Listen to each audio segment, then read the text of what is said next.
Good morning friends, welcome back to PANTECH Solutions. This week we are back with another topic, career guidance after Polytechnic.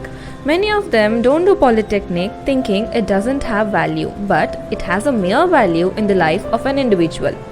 Polytechnic, also known as Diploma in Engineering, is a professional course which provides practical knowledge in the field of technical education rather than theoretical. Several students pursue Polytechnic after completing 10th or 12th standards to pursue their career in the field of engineering. These candidates can also go for a lateral entry admission to BE in the preferred stream of engineering. These candidates can go for AMEE, Associate Member of the Institutions of Engineers Certification, which is a certification level course having value similar to BE after Polytechnic. The candidates can also go for a graduation in the specific stream in which they have pursued Polytechnic. That's all for today. Thank you for listening to us. Have a great day.